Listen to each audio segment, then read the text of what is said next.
오늘은 좀 예민한 내용입니다. 우리의 건강과 삶에 반드시 필요한 물에 관한 이야기이기 때문입니다. 하루에도 몇 번씩이나 마셔야 되는 게 물입니다. 그런데 물을 이렇게 마시면 암을 일으키는 발암물질까지 먹게 된다는 겁니다. 더 충격적인 것은 발암물질로 끝나는 것이 아니라 미세 플라스틱까지 먹을 수 있다는 겁니다. 우리가 일상적으로 물을 담아 갖고 다니기 힘듭니다. 그렇기 때문에 언제든지 편의점이나 마트에서 편하게 플라스틱에 담긴 생수병을 구입합니다. 정말 편리한 거죠. 근데 우리가 흔하게 먹는 이 생수병에서 눈에도 보이지 않는 미세한 플라스틱이 검출된다고 하기 때문에 많은 분들이 정말 불안해하는 게 사실입니다. 또 우리 아이들이 먹는다고 생각하면 더 사실 끔찍하죠. 미국 뉴욕 주립대학 연구팀에서 미세 플라스틱에 관한 연구를 했다고 합니다. 미국만이 아니라 9개 나라를 대상으로 진행했다고 합니다. 9개 국가의 11개 브랜드 생수 259병을 조사했습니다. 조사를 했더니 무려 93%의 생수에서 미세 플라스틱이 검출됐습니다. 93%는 거의 100%라는 얘기입니다. 거의 100%의 생수에서 미세 플라스틱이 검출돼서 전 세계가 충격을 받았습니다. 그리고 이 이야기를 들으면 큰 충격을 받을 수도 있는데요. 네덜란드 연구팀에서 사람 혈액을 분석해봤어요. 무려 22명의 성인의 혈액을 뽑은 거예요. 근데 22명 중에 무려 17명한테서 그 혈액 내에 미세 플라스틱이 검출돼서 전 세계를 깜짝 놀라게 했습니다. 그 미세 플라스틱이 우리가 흔하게 사 먹는 생수가 담긴 페트병에서 발견되는 그 미세 플라스틱이었습니다. 폴리에틸렌도 검출이 됐고 그런 것들이 실제 우리 혈액에서 발견이 됐다는 사실입니다. 미세 플라스틱이 인체에 어떤 영향을 미친다는 것에 대한 연구는 그 역사가 짧아서 전문가도 정확하게 말하지 못하는 실정입니다. 하지만 조금씩 결과가 나오기도 하고 인공적으로 만들어진 것이 인체에 좋은 영향을 줄 수 없다는 것이 팩트입니다. 미세 플라스틱은 집에 있는 정수기에서 대부분 걸러진다고 합니다. 미세 플라스틱 측면에서만 보면 정수기물이 제일 좋습니다. 적어도 정수기물에는 미세 플라스틱은 없습니다. 근데 문제는 정수기물에는 미네랄이 없죠. 또 그게 최악의 단점입니다. 물은 미네랄이 있는 것이 제일 좋습니다. 좋은데 요새 미세 플라스틱 논란이 너무 심하다 보니까 찝찝하잖아요. 그래서 정수기물 드시는 건 어쩔 수 없다고 보고요. 부족한 미네랄은 야채, 과일, 채소를 잘 챙겨 드셔야 합니다. 또는 부족하다 싶으시면 영양제 섭취하면서 부족한 미네랄 섭취하시는 게 낫다는 게 전문가들의 의견입니다. 또 하나의 문제점을 확인해 보겠습니다. 생수 시장은 최근 5년간 연 10% 이상 성장으로 날개를 달고 있습니다. 그만큼 소비자들의 생수 소비량이 지속적으로 증가해왔다는 건데 취수원이 늘어나는 데는 한계가 있어서 그에 따른 문제가 생기고 있다고 합니다. 2020년 기준으로 등록된 먹는 샘물 제조업체는 61개고 생수 브랜드는 169개입니다. 여기서 말하는 먹는 샘물 제조업체는 지하수에서 물을 가져와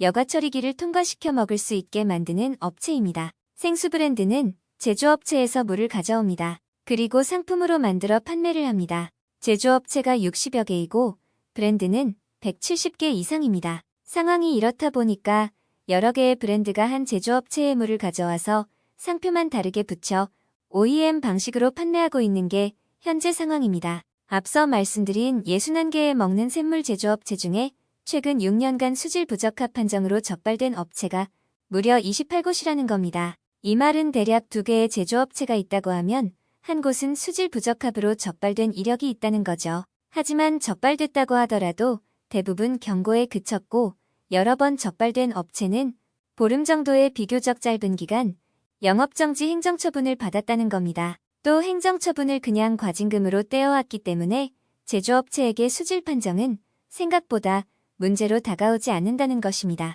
또 하나 심각한 것은 생수병에서 검출되는 발암물질입니다.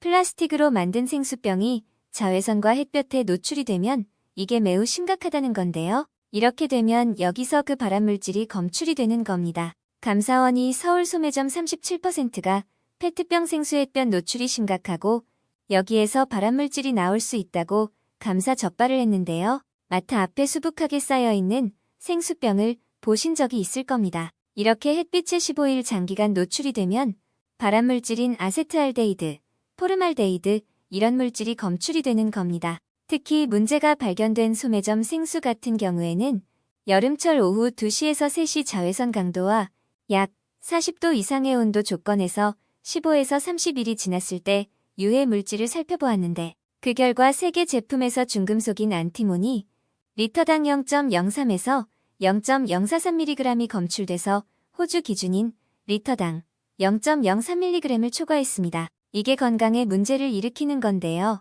중요한 건 이거 하나만 기억을 먼저 해두시길 바라겠습니다. 생수병 햇빛에 두면 안 됩니다. 유해 물질이 바로 증가가 되는데요. 따라서 마트에서 생수를 구입할 때 생수병에 적힌 생산자와 또 저수원을 꼭 확인해 주세요. 사실 자외선에 노출된 생수는 구입을 자제해 주시기 바라겠습니다. 세계보건기구는 질병의 80%는 물과 연관이 있다라고 발표하기도 했습니다.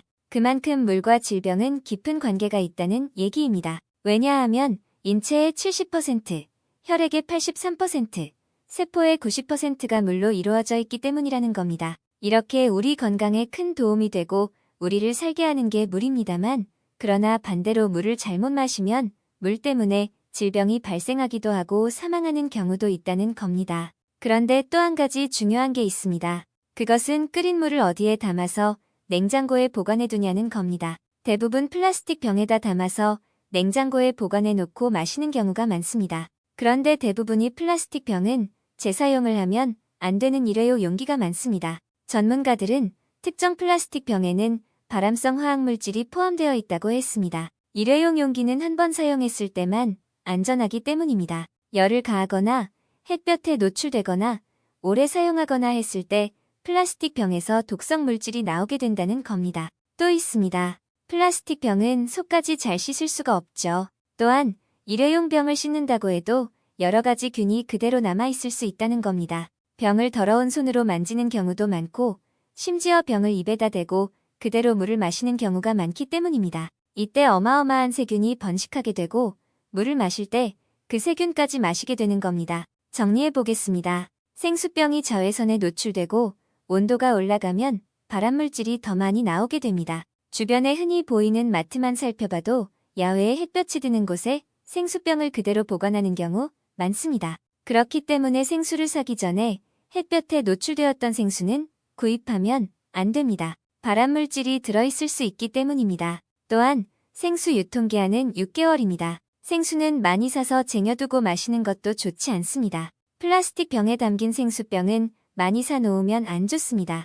그리고 오래되었거나 햇볕에 노출되었다면 화분에 주든지 당장 쏟아버리는 게 내 건강을 지키는 길입니다. 끓인 물은 재탕으로 또 끓이지 마세요. 그리고 사 먹는 물은 햇볕에 노출된 물은 아닌지 꼭 확인하고 드시기 바랍니다. 플라스틱 생수통에서 미세 플라스틱 검출이 계속해서 보고되고 있습니다. 완전 안 마실 수는 없겠지만 가능하면 정수기로 물을 걸러서 드시는 걸 추천합니다. 미네랄 보충은 음식과 영양제를 통해 채우시면 좋습니다. 우리가 마시는 물에서 이런 정보를 드리는 게 많이 안타깝습니다. 하지만 건강을 지키기 위해서 최대한 조심하는 게 좋다는 생각입니다. 그럼 오늘도 좋은 하루 되세요.